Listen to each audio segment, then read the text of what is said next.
और भाई रोटी वोटी जमाई कि नहीं जमाई लोम से पहले हाथ खड़ो कर बताओ मन किन्ने किन्ने रोटी जमेड़ी है। सब जना उबा करो ठा तो पड़े किन्ने रोटी जमोड़ी है कौन भूखा है तो मुझे हमें जो रोटी जिमोड़ा है वे सब जना दो ही हाथ खड़ा करो एक बार ऊपर। अब मुट्ठी बंद करो पंजा नहीं दिखाना हमारे पूरी जोर बोलो भारत माता की। वे आ तो इन जाऊं तो 5 लाख पार नहीं वे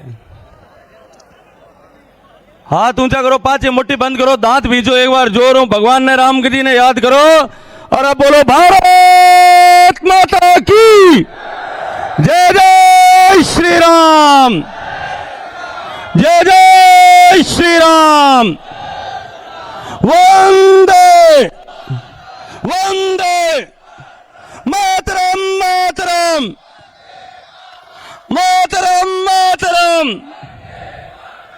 मंच पर विराजमान भारत की संसद में मेरे साथी जालोर सिरोही के लोकसभा क्षेत्र के लगातार 3 बार प्रतिनिधित्व करने वाले श्री देवजी भाई पटेल,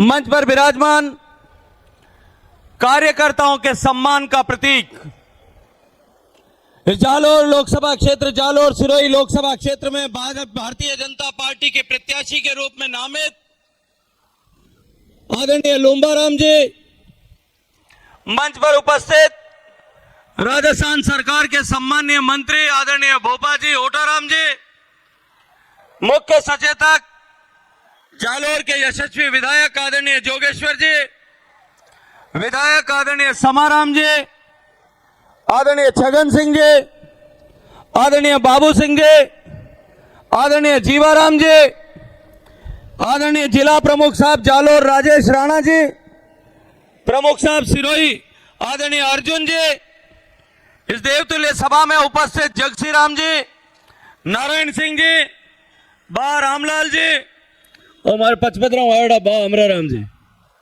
इन देवतुल्य सभा में विराजोड़ा पूरा राम जी, आदरणीय महेंद्र बोरा जी, सम्मानीय दोनों जिलाध्यक्ष आदरणीय मंगल सिंह साहब सिराना, आदरणीय भवानी सिंह साहब बाकरा, आदरणीय वरद सिंह जी, महिला मोर्चा की अध्यक्षा आदरणीय रक्षा भंडारी जी, आदरणीय सांवला राम जी देवासी, मंच पर उपस्थित हम सबको आशीर्वाद देने के लिए आए हुए संत समाज के सभी सम्मानीय संतगण, मंच पर उपस्थित भारतीय जनता पार्टी के वरिष्ठ कार्यकर्ता, दायित्ववान कार्यकर्ता, जनप्रतिनिधिगण, पूर्व जनप्रतिनिधिगण, इस देवतुल्य सभा में उपस्थित जालोर सिरोही लोकसभा क्षेत्र के सभी सम्मानित सरपंच, पंचायती राज संस्थान के सारे सम्मानित जनप्रतिनिधिगण, दूर दराज के क्षेत्र से आए हुए मेरे सारे पितातुल्य बुजुर्ग, मातृशक्ति, युवा साथियों, पत्रकार मित्रों,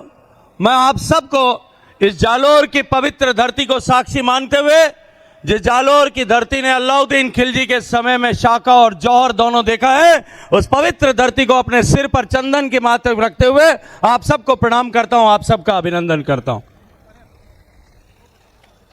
मित्रों, ये जालोर की करामाती धरती है। 1134 के साल में जब खिलजी ने डेरा डाल दिया था, इस सनातन की सभ्यता को, संस्कृति को पद्दलित करने के लिए जब आक्रांताओं ने इस जालोर को घेर लिया था, तब इस जालोर के शूरों वीरों ने अपने रक्त के प्रवाह से और माताओं बहनों ने जौहर करके इस सनातन की रक्षा की थी। ये धरती वंदनीय है, अभिनंदनीय है, ये धरती चंदन से भी ज्यादा पवित्र है। मित्रों, आज हम सब यहां लोकसभा चुनाव में आदरणीय लोम्बाराम जी के नामांकन की सभा में उपस्थित हुए। चुनाव होने वाला है, रणभेरी बज चुकी है, युद्ध का नगाड़ा बज गया है, दोनों सेनाएं आमने सामने खड़ी है। निश्चित रूप से हम सबको विचार करने की आवश्यकता है कि हम कौन सा और किसका चुनाव लड़ रहे हैं, क्योंकि अब की बार का यह चुनाव साधारण चुनाव नहीं है। 2014 में लोकसभा के चुनाव के समय में जिस तरह के हालात देश में थे, 10 साल से देश में जिस तरह की परिस्थितियां थी, जिस तरह से देश में उस 10 साल में भ्रष्टाचार का इंस्टीट्यूशनलाइजेशन हुआ, भ्रष्टाचार का संस्थागतकरण किया गया, धरती के अंदर कोयले से लेकर के आकाश में तरंगों तक पे भ्रष्टाचार किया गया। पधारिए दीदी। देश में भ्रष्टाचार के नित्य नए अध्याय लिखे गए।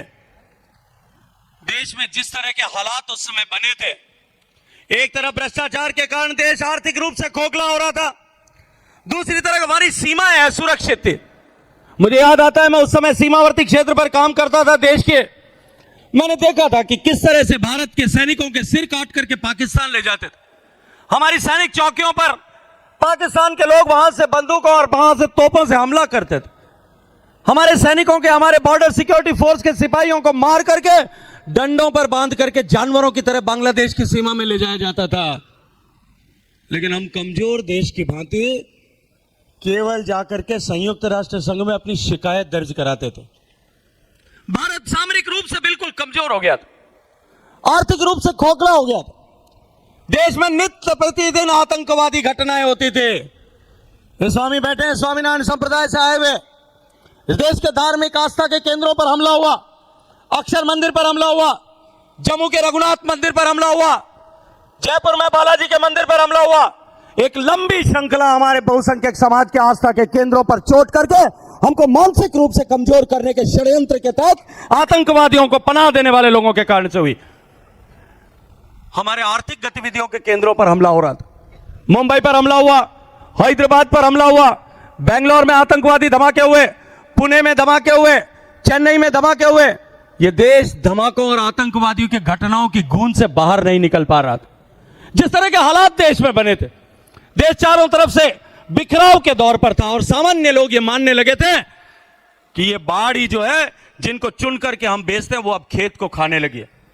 ऐसे समय में मैं अभिनंदन करूंगा आप सब लोगों का, जालो और पवित्र धरती के लोगों का अभिनंदन करूंगा कि राजस्थान के माननीय मुख्यमंत्री जी ने उस समय जो संकल्प व्यक्त किया था कि हम देश में अब की बार, जो देश की भारतीय जनता पार्टी के नेतृत्व ने, तत्कालीन अध्यक्ष राजनाथ सिंह जी ने, प्रधानमंत्री के नामित उम्मीदवार आदरणीय नरेंद्र मोदी जी ने जो देश को भरोसा दिलाया, देश का आह्वान किया है कि अब की बार हम 272 के पार करेंगे, पूर्ण बहुमत की सरकार बनाएंगे। कोई मानने को तैयार नहीं था, लेकिन आप देवतुल्य कार्यकर्ताओं के आशीर्वाद से, आप सबके परिश्रम से, आप सबके भागीरथी पुरुषार्थ से वो सपना साकार हुआ। राजस्थान में हम 25 सीट जीते और देश में 272 सीटों के से ज्यादा 282 सीटें लाकर के पूर्ण बहुमत की सरकार बनाने का आशीर्वाद देश की जनता ने दिया। प्रधानमंत्री की कुर्सी पर बैठने से पहले जो संकल्प देश के सामने किया था कि देश की जनता ने हमें देश चलाने के लिए यह सौभाग्यपूर्ण अवसर नहीं दिया है, ये भारत देश तो भगवान भरोसे अपने आप ही चलता है। ऐसे ऐसे प्रधानमंत्री हो गए 10 साल तक जिनकी आवाज लोगों को समझ में नहीं आई तो भी चल रहा था। ऐसे ऐसे मुख्यमंत्री आ गए जिनकी भाषा 5 साल तक राजस्थान के लोगों को भी समझ में नहीं आई तो भी चल रहा था। राजस्थान को, देश को बदलने के लिए देश की जनता ने हमको आशीर्वाद दिया और देश के बदलाव का रास्ता गरीब के घर से होकर के जाता है। माननीय प्रधानमंत्री नरेंद्र मोदी जी ने कहा, मेरी सरकार गांव, गरीब, किसान, पीड़ित, शोषित, वंचित, दलित, महिला, इन सब के कल्याण के लिए काम करेगी, इनके जीवन में परिवर्तन लाने के लिए काम करेगी। अनेक योजनाएं देश में पहले बनती थी, लेकिन वो योजनाएं धरातल पर उतरने पर गायब हो जाती थी। याद होगा बुजुर्ग लोग जो सामने बैठे, इंदिरा आवास बनता था, कतरा इंदिरा आवास बनता, पर गांव में 2 बनता कि 3 बनता। सरपंच साहब रे पाड़े 2 आता तो रविंद्र सिंह जी सरपंच साहब कौन करता कि हमारे 2 आइया, एमएलए साहब री कृपा थी 2 आइया, 2 आइया उनमें एक तो मारे बनानो और एक मारे भाई रे बनानो, 30 करने बनानो, गांव वाला गरीब आदमी रे नहीं बनानो। गरीब आदमी इंतजार करता था दूर टिमटिमाते हुए दिए की रोशनी को देख करके, जैसे इंतजार करता है कि कभी मेरे घर में भी दिया जलेगा, वैसे वो आशा के लेकर के जी रहा था। नरेंद्र मोदी जी ने नई व्यवस्था कायम की, जो योजना हाथ में लेंगे वो योजना हर गरीब के घर तक पहुंचाने के लिए काम करेंगे। देश के हर घर तक बिजली पहुंचाने के लिए काम करना प्रारंभ किया, 4 करोड़ घरों तक बिजली पहुंचे। देश के हर घर तक गैस का चूल्हा पहुंचाने का काम किया, देश में 11 करोड़ घरों तक गैस का कनेक्शन पहुंचा। देश में हर घर तक बैंक का खाता खोलने का काम शुरू किया। लोग कहते थे कि बैंकों में खाता खोलने जाएंगे, बैंक के कंप्यूटर गर्म हो जाएंगे, हिंदुस्तान में 10 करोड़ खाते नहीं खुल सकते। 44 करोड़ खाते खोल करके हर गरीब के घर तक खाता पहुंचा दिया। आज मोदी जी वहां से पैसा भेजते हैं, सीधा आपके खाते में पहुंचता है कि नहीं पहुंचता है? किसान सम्मान निधि का पैसा आता है, सीधा पहुंचता है कि नहीं पहुंचता है? कोई बीच में बिचौलिया 1 पैसा भी खा सकता है क्या? ये कांग्रेस पार्टी के प्रधानमंत्री ने यह कहा था कि 100 रुपए भेजता हूं, 85 रास्ते में गायब हो जाते हैं। वो रास्ते में जाना बंद हुआ कि नहीं हुआ? आपको पैसा सीधा मिलना शुरू हुआ कि नहीं हुआ? मोदी जी ने यह तय किया कि हर गरीब के घर में शौचालय बनना चाहिए। 12 करोड़ शौचालय बन चुके हैं, देश के हर घर तक शौचालय बन गया। देश का हर गांव जो है आज ओडीएफ प्लस होने की दिशा में आगे बढ़ रहा है। 6 लाख में से 5 लाख गांव ओडीएफ प्लस हो गए। गरीब के घर में परिवर्तन लाने के लिए, माताओं बहनों के जीवन को सुगम बनाने के लिए मोदी जी ने तय किया हर घर तक पीने का पानी चाहिए। मैं अभी कल पढ़ रहा था अखबार में, ये कांग्रेस पार्टी के नेता यहां जालोर में भाषण दे रहे हैं। ये कांग्रेस पार्टी के नेता ये कह रहे हैं कि जालोर में पीने का पानी नहीं आया, हम आएंगे तब लेके आएंगे। हमको जो है आप वैभव जी को बनाओ, जालोर में हम पीने का पानी लेकर के आएंगे। सम्मानीय मुख्यमंत्री जी आए, मैं स्वागत करता हूं मुख्यमंत्री जी का। जोरदार ताली बजा करके सब लोग स्वागत करें। इतनी जोर से ताली बजनी चाहिए, इतनी जोर से ताली बजनी चाहिए कि उसकी गूंज जो है वो जयपुर में बैठे हुए गहलोत साहब को भी सुनाई देनी चाहिए कि कार्यकर्ताओं के मान और सम्मान का प्रतिबिंब भजनलाल शर्मा मुख्यमंत्री जी जो है वो आज जालोर की धरती पर आए। जोरदार ताली बजा करके स्वागत करिए।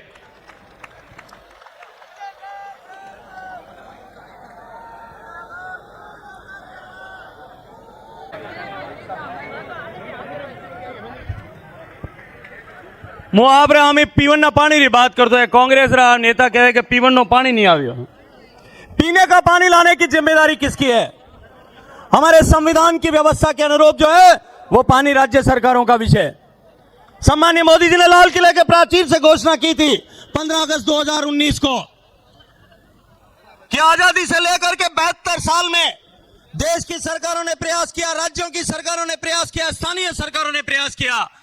देश में 19.5 करोड़ घर हैं, उनमें से मात्र 3 करोड़ 23 लाख घरों तक 16% घरों तक पीने का पानी पहुंचे। और जिस गति से देश में काम हो रहा है, अगर उसी गति से देश में काम होता रहा तो अगले 200 साल तक भी देश के हर घर तक पीने का पानी नहीं पहुंचेगा। इतनी बड़ी चुनौती लाल किले के प्राचीर से स्वीकार की कि हम आने वाले 5 साल में देश के हर घर तक पीने का पानी पहुंचाएंगे। मित्रों, योजनाएं बनाई, काम करना प्रारंभ किया। आज मैं गर्व के साथ में कह सकता हूं कि कोरोना के आपदा के कारण से 2 साल बर्बाद होने के बावजूद भी जो 16% घरों तक पानी जाता था जब काम शुरू किया था, आज देश में 76% घरों तक पीने का पानी पहुंच गया है। देश में 100 में से 76 घर तक पानी जाता है। 19 करोड़ 40 लाख घरों में से लगभग 14 करोड़ 70 लाख घरों तक पीने का पानी पहुंच गया। देश में 12 प्रदेश ऐसे हैं, गोवा है, गुजरात है, हरियाणा है, पंजाब है, तेलंगाना है, हिमाचल प्रदेश है, उत्तराखंड है, पौंडीचेरी है, अरुणाचल प्रदेश है, मिजोरम है, दादरा नगर हवेली है। 12 प्रदेश ऐसे हैं जहां एक भी माता बहन को पानी लेने के लिए अपने घर से बाहर नहीं जाना पड़ता। मैं जब रिपोर्ट कार्ड देखता हूं मुझे प्रसन्नता होती है कि देश में हमने 11 करोड़ 50 लाख से ज्यादा महिलाओं के सर पे से मटके का बोझ उतारने का पुण्य जो है नरेंद्र मोदी जी के आशीर्वाद से भारतीय जनता पार्टी के खाते में डालने का काम किया। लेकिन अपन मारवाड़ी में कहावत है नहीं, मोरियो पगा हमें देखे जना रोया करे। मैं जब अपनी तरफ देखता हूं, राजस्थान की तरफ देखता हूं, तब मुझे दुख होता है, मुझे तकलीफ होती है। कलम की ताकत मेरे पास में थी, कलम की ताकत मेरे पास में थी ना। कोई नहीं टणकाओ जगह ना आपे टणकाओ, अपन कौन टणकाओ? दूर हटो भाई, थोड़ा जगह करो। ओ हरजीलाल यहाँ दूर हटो, थोड़ा जगह करो। माँ को बैठने दो, बैठो माँ, बैठ जाओ, आप भी बैठ जाओ। कलम की ताकत आपके आशीर्वाद से मेरे पास में थी। मैंने इस तरह के नियम बनाए, इस तरह के कानून बनाए, कायदे बनाए कि राजस्थान को सबसे ज्यादा आवश्यकता है, दूर दराज से पानी लाना पड़ेगा, कहीं माही से पानी लाना पड़ेगा, कहीं सांचौर से नर्मदा का पानी लाना पड़ेगा, कहीं चंबल से पानी लाना पड़ेगा, कहीं बीसलपुर से बनास का पानी लाना पड़ेगा, कहीं राजस्थान नहर से, इंदिरा गांधी नहर से पानी लाना पड़ेगा, दूर दराज से पानी लाना पड़ेगा। ज्यादा पानी के ज्यादा पैसे की आवश्यकता पड़ेगी। सबसे ज्यादा बजट राजस्थान को दिया, देश में सबसे ज्यादा बजट। राजस्थान में 1 करोड़ कनेक्शन करने थे, काम शुरू हुआ उस समय 12 लाख कनेक्शन, 1 करोड़ घर में से 12 लाख में पानी पहुंचता था। 88 लाख घर तक पानी भेजना था। उत्तर प्रदेश में 2.5 करोड़ कनेक्शन में से केवल 2 लाख 2.5 लाख तक जाता था। उनको 2 करोड़ 22 लाख घरों तक पानी पहुंचाना था। उनसे भी ज्यादा पैसा राजस्थान को दिया। महाराज के उत्तर 1% आधा प्रतिशत से काम शुरू किया था, आज 80% घर तक वहां से देखूं तो देश में नीचे से दूसरे नंबर पर राजस्थान। 27,000 करोड़ रुपया मैंने दिया था पिछली सरकारों के, पिछले 4 साल में इस सरकार को, लेकिन उस 27 करोड़ में से 27,000 में से मात्र 6,000 करोड़ रुपया खर्च किया। ये जालोर सिरोही में भी 784 गांव केवल जालोर जिले में है। उन 784 गांवों में से आधे गांव में भी अभी परियोजना पर काम नहीं हो पाया। ये पाप किसने किया? ये कांग्रेस की सरकार ने पाप किया। ये जो कांग्रेस के पार्टी का राजकुमार आपके यहां पे चुनाव लड़ने के लिए आया है, गांव में आए तो पूछिए, ये पानी का पाप, पानी पर राजनीति का पाप तुम्हारे बाप ने क्यों किया? पानी पर राजनीति का पाप तुम्हारी पार्टी ने क्यों किया? पानी पर राजनीति का पाप जो है, प्यासे कंठों पर राजनीति का पाप इस कांग्रेस पार्टी की सरकार ने, गहलोत सरकार ने क्यों किया? पहले इसका जवाब दो। मेरी हर मां को प्रश्न पूछने का अधिकार है, मेरी हर बहन को प्रश्न पूछने का अधिकार है कि मेरे सर पे यह मटके का बोझ है, वो बेबोझ बनाए रखने का पाप तुमने क्यों किया? केवल और केवल राजनीति, केवल और केवल भ्रष्टाचार के माध्यम से उसमें पैसा कमाना और राजनीति की फुटबॉल बनाने का काम जो जल जीवन मिशन को अगर किसी एक प्रदेश में हुआ, वो इस राजस्थान में हुआ, और उसके दोषी लोग आज पानी का हिसाब पूछने के लिए भजनलाल जी से बात करते हैं। मैं सबसे कहना चाहता हूं, माननीय मोदी जी के आशीर्वाद से उस परियोजना को, जल जीवन मिशन योजना को हमने 2 साल आगे बढ़ा दिया है। भजनलाल जी ने चिट्ठी लिखी, माननीय प्रधानमंत्री जी के पास मैं चिट्ठी लेकर के गया, मैंने आग्रह किया, साहब राजस्थान में काम आधा भी नहीं हुआ है, दुर्भाग्य से कांग्रेस की सरकार ने नहीं किया है। 2 साल अगर आगे नहीं बढ़ाया तो राजस्थान के लोग प्यासे रह जाएंगे, आने वाले सदियों तक लोगों के पास नहीं बुझ सकेगी। प्रधानमंत्री जी ने कहा कि नहीं, इस पर काम करने की जरूरत है, इसको आगे बढ़ाएंगे। इस साल का बजट घोषित कर दिया, 90,000 करोड़ रुपया बजट इस साल के बजट खाते में जल शक्ति मंत्रालय को दे दिया। मित्रों, ये जो सकल राजनीति करने वाले लोग हमको यहां आकर के प्रश्न करते हैं, और भाई ये जो आया है थारे अटे, हमारे एक टावर गमेड़ो जोधपुर थारे अटे आए, भाई भाई मैं पाचा होदन आया, मेरे बाबू सिंह दोनों भाई मारो पाचो दे दीजो, गमा जो मत हो, अटराग जो मत कोई। हमारे ऊंट रो कोई टोड़ी गम जाती, बाहर गांव चली जाती, पाचा आता धनी आता, पाचो देता कि नहीं देता भाई है, हमरो बात देता कि नहीं देता? मारो टावर गमेड़ो थारे अटे जालोर में आयो भाई, राख जो मत पाचो, मारो हाजो उरो पाचो दीजो, मैं मारो प्रेम ले जाऊं पाचो, कदे गमाओला होरो राख जो और गमाज पाचो भेजो फटाफट भाई, ओ घना दिन मत राख दो, घना दिन बाहर टावर नहीं रहा, मैं बाबू सिंह जी 2 नहीं जाए 8। लेकिन मित्रों, ये चुनाव जो है, ये चुनाव विकास का चुनाव नहीं है। अभी देवजी भाई अपने 15 साल का हिसाब किताब दे रहे थे, जोगेश्वर जी कांग्रेस पार्टी की विफलताओं के और उनके सरकार के झूठे आश्वासनों की बात कर रहे थे कि वे शिलान्यास बाटा एकला पड़िया बेटा डाटे रोए बावड़ा बाटा वन कोई हवेरिया को नहीं, हमें अवेयर न पड़े आपने। लेकिन मैं आपसे निवेदन करने आया हूं कि ये चुनाव जो है, ये चुनाव किन्हीं 2 पार्टियों के बीच में नहीं है, ये चुनाव किन्हीं 2 प्रत्याशियों के बीच में नहीं है। ये चुनाव अब की बार का चुनाव जो है, ये 2 विचारधाराओं के बीच में चुनाव हो रहा है। एक विनाश की विचारधारा और दूसरी विकास की विचारधारा है। एक विचारधारा ने इस देश को बांटने का काम किया आजादी के समय, उसी विचारधारा ने इस देश की जमीन को अधिकृत कश्मीर के रूप में छोड़ने का पाप किया। उसी विचारधारा ने आज मुझे कहते हैं लोग कि लूणी में पानी आना चाहिए, जवाई में पानी आना चाहिए।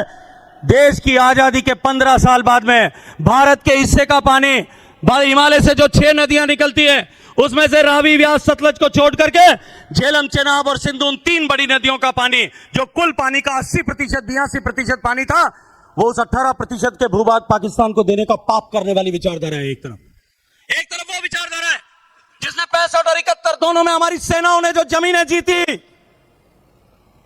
झुक करके समझौता करके वो जमीनें छोड़ने का पाप जिन्होंने किया, वो विचारधारा है। एक तरफ वो विचारधारा है जिसने 62 की लड़ाई में जो अक्साई चीन का क्षेत्र जिस चीन ने हथिया लिया, उसको हमेशा हमेशा के लिए काट करके और भारत से बाजू को अलग करने का पाप जिन्होंने किया, वो विचारधारा है। एक तरफ वो विचारधारा है जिसने जमीन के अंदर कोयले से लेकर के आकाश की तरंगों तक भ्रष्टाचार को किया, देश के पहले घोटाले से लेकर के इस 21वीं सदी के आखिरी घोटाले तक करने का पाप जिस सरकार ने, जिस पार्टी ने किया, वो विचारधारा है। एक तरफ वो विचारधारा है जिसने देश को बांटने का पाप किया, समाज को मजहब के आधार पर बांटा, समाज को पूजा पद्धति के आधार पर बांटा, समाज को आस्था केंद्रों के नाम पर बांटा, समाज को ऊंच नीच के आधार पर बांटा, समाज को अमीर और गरीब के नाम पर बांटने का पाप जिन्होंने किया। एक तरफ वो विचारधारा है और दूसरी तरफ गरीब को गणेश मान करके उसके जीवन में परिवर्तन लाने के लिए कि गरीब चाहे किसी भी जाति का है, वो चाहे हिंदू है, चाहे मुसलमान है, चाहे अमीर है, चाहे अनुसूचित जाति का, अनुसूचित जनजाति का है, सामान्य वर्ग का है, ओबीसी का है, गरीब गरीब है और उसका दर्द एक ही जैसा है। उस गरीब को गणेश मान करके उसके जीवन में परिवर्तन लाने के लिए योजनाओं को धरातल पर उतारने का काम जिस विचारधारा ने किया, वो भारतीय जनता पार्टी की विचारधारा है। अंत्योदय का लक्ष्य लेकर के अंतिम व्यक्ति के जीवन में परिवर्तन लाएंगे, इस लक्ष्य को लेकर के काम करते हुए देश के 25 करोड़ लोगों को 10 साल में गरीबी की रेखा से बाहर निकालने वाले नरेंद्र मोदी की विचारधारा है। एक विचारधारा, जैसा मैंने कहा, देश के बांटने वालों की थी, देश के बटे हुए देश को केवल 4 ही जातियां हैं, एक गरीब जाति है, एक महिला जाति है, एक किसान देश की जाति है और एक युवा जाति है। बाकी सब जातियों के भेद और विभेद समाप्त करने की चर्चा करने वाला नरेंद्र मोदी की विचारधारा है। एक तरफ देश को तोड़ने की विचारधारा और दूसरी तरफ 370 को हटा करके इस देश के एक माथे पर कलंक जो था, अलगाव का कलंक था, बिखराव का जो कलंक था, उस कलंक को हमेशा हमेशा के लिए समाप्त करने वाली विचारधारा। एक तरफ वो विचारधारा है जो सनातन का अपमान करती है, वो विचारधारा है, ये कांग्रेस पार्टी के राष्ट्रीय अध्यक्ष ये कहते हैं कि मोदी जीता तो सनातन की ताकत बढ़ जाएगी, सनातन को अगर मारना है तो मोदी को मारना पड़ेगा, मोदी को मारना पड़ेगा, ये कल्पना करने वाले लोग। और दूसरी तरफ उसी गठबंधन के लोग, ये कांग्रेस पार्टी के नेता आए तो उनसे खड़े होकर के साहस के साथ में पूछिए कि तुम उन लोगों के साथ में खड़े हो जिन्होंने ये कहा कि ये सनातन धर्म जो है ये कोरोना के जैसा है, ये डेंगू के जैसा है, ये कैंसर के जैसा है, इसको जल्दी समाप्त होना चाहिए। मित्रों, इस सनातन की सभ्यता को, इस सनातन की संस्कृति को अक्षुण्ण बनाए रखने में इन भगवा वेशधारियों ने योगदान किया, अपने जीवन समर्पित किए। यूनान, मिस्र, रोमा सब मिट गए, जहां से कुछ बात है कि हस्ती मिटती नहीं हमारी, वो बात यह है कि उस हस्ती को रोकने के लिए, उस सनातन की आंधी को रोकने के लिए या तो लोगों ने भगवान के वेश धारण किए या माथे पर केसरिया करके इस जाल और दुर्ग से बाहर निकाल करके हंसते हंसते अपने आप को इस सनातन की बलिवेदी पर कुर्बान कर दिया। ये सनातन की बलिवेदी पर उन माताओं बहनों ने अपनी सिख शील की रक्षा के लिए कि मेरे देहांत के बाद में भी कोई मेरे शील को भंग न कर सके, कोई मेरे को अपवित्र हाथों से, अपवित्र भाव से छू न सके, अपने आप को अग्नि में भस्म कर दिया। इस सनातन की रक्षा के लिए इस जालोर में जौहर और शाका हुआ, इस सनातन की रक्षा के लिए रणथंभौर में जौहर और शाका हुआ, इस सनातन की रक्षा के लिए गागरोन में जौहर और शाका हुआ, झालावाड़, इस सनातन की रक्षा में आपके पड़ोस में शिवाना में जौहर और शाका हुआ, इस सनातन की रक्षा के लिए जैसलमेर में जौहर और शाका हुआ, चित्तौड़ में जौहर और शाका हुआ। जिस सनातन को 2000 साल तक आक्रांता नहीं मिटा पाए, उस सनातन को खत्म करने की कल्पना करने वालों का कुनबा जो है वो आपके सामने वोट मांगने के लिए आया है। ये चुनाव 2 पार्टियों के बीच में, 2 प्रत्याशियों के बीच में नहीं है, ये चुनाव 2 विचारधाराओं के बीच में। एक सनातन को अजर अमर करते हुए उसके मान बिंदुओं का, गाय, गंगा, गौरी, गीता, गायत्री, उन सब का सम्मान बढ़ाने वाले लोग हैं, और दूसरी तरफ इन सब का अपमान करके देश के स्वाभिमान को तोड़ने वाले लोग हैं। फैसला आपको करना है, ये फैसला आपको करना है। हम छोटे मोटी बातों को लेकर के इधर उधर बिखर गए। कोई कहता है कि राजपूत नाराज हो गया, कोई कहता पटेल नाराज हो गया, कोई कहता और कोई नाराज हो गया, कोई कहता कोई नेता नाराज हो गया, कोई कहता विश्नोई नाराज हो गया। कोई नाराज नहीं हो सकता, सबको साथ लेकर के खड़ा होना पड़ेगा। हम सब इस सनातन के सारे अलग अलग रंग हैं, इस सनातन की बहुरंगी संस्कृति के हम सब लोग हिस्से हैं। एक भी रंग के बिना हमारा सनातन अधूरा है। हम सब लोग मिलकर के काम करें, हम सब लोग मिलकर के सनातन को की धारा को अक्षुण्ण बनाए रखने के लिए, माननीय मोदी जी के स्वाभिमान को अक्षुण्ण बनाए रखने के लिए हम सब लोग खड़े हों। एक ही दूल्हा है, एक ही प्रत्याशी है, वो प्रत्याशी है नरेंद्र मोदी, और कमल का फूल उसको विजयी बनाने के लिए हम सब लोग अपने दोनों भुजाएं उठाएं, संकल्प की मुट्ठी को बंद करें, पूरी ताकत के साथ में दोनों हाथ ऊंचे करके संकल्प की मुट्ठी को बंद करके बोले जय जय श्री राम, जय श्री राम, जय जय श्री राम। बहुत बहुत धन्यवाद। बहुत ही जोश के साथ हम सबका जोश बढ़ाया। मैं आदरणीय शेखावत साहब का बहुत बहुत अभिनंदन करता हूं। हमें जिनका लंबे समय से इंतजार था और हमारे बीच में राजस्थान के यशस्वी मुख्यमंत्री पहुंच चुके हैं, मैं उनके स्वागत के लिए मैं सीधा कहूंगा सापा द्वारा स्वागत हमारे लोकसभा के लोकप्रिय प्रत्याशी आदरणीय लुम्बाराम जी चौधरी साहब से कहूंगा कि हमारे मुख्यमंत्री जी का सापा द्वारा सम्मान करें। जिला अध्यक्ष सुरेश जी कोठारी जी को कहूंगा कि वो माला पहनाकर स्वागत करें, और मैं सरवण सिंह जी राव जिला अध्यक्ष जी को कहूंगा कि वो दुपट्टा पहनाकर आदरणीय मुख्यमंत्री जी का स्वागत करें। मैं सभी मंचासीन आदरणीय जोगेश्वर जी गर्ग साहब, आदरणीय भोपा जी, आदरणीय राम कुमार जी भूतड़ा साहब, गजेंद्र सिंह जी शेखावत साहब, प्रभुलाल जी सैनी साहब, नारायण सिंह जी देवल साहब, हमारे समाराम जी गरासिया साहब, जगसी राम जी जिला प्रमुख, उनसे कहूंगा कि 51 किलो की जो हार है उनको उनके द्वारा आदरणीय मुख्यमंत्री जी का स्वागत अभिनंदन करें। सभी हमारे मंचासीन आदरणीय देवजी भाई पटेल सांसद, आदरणीय रक्षा भंडारी जी, आदरणीय पूराराम जी, आदरणीय बाबू सिंह जी, आदरणीय अमराराम जी, आप सब मिलकर इनका स्वागत अभिनंदन करें। कृपया सभी कार्यकर्ता बंधु यहाँ से हट जाए, कृपया सभी इधर आ जाए, जिनका नाम बोले वो ही रहे। आदरणीय जीवाराम जी चौधरी साहब, आदरणीय सावलाराम जी देवासी, आदरणीय गणपत सिंह जी, सभी स्वागत अभिनंदन करके एक बार सभी जहां जिनकी जरूरत नहीं है वो कृपया करके एक बार नीचे आ जाए। मैं आप सभी से निवेदन करूंगा, बहुत बहुत धन्यवाद। राजस्थान के यशस्वी मुख्यमंत्री हमारे बीच में पहुंच चुके हैं। जब ये मुख्यमंत्री नहीं थे तब हमारे गांव-गांव, ढाणी-ढाणी, जालोर, सांचौर, सिरोही इनसे अछूता नहीं है। इन्होंने गांव-गांव जाकर हम सबके कार्यकर्ताओं के बीच में अगर काम किया है। मैं सीधा प्रभुलाल जी सैनी साहब से कहूंगा कि हमारे बीच में राजस्थान के पूर्व मंत्री रहे हैं, इन्हें सीधा प्रभुलाल जी सैनी साहब को कहूंगा कि आकर हम सबका मार्गदर्शन करें। प्रभुलाल जी सैनी साहब, बहुत बहुत स्वागत, अभिनंदन।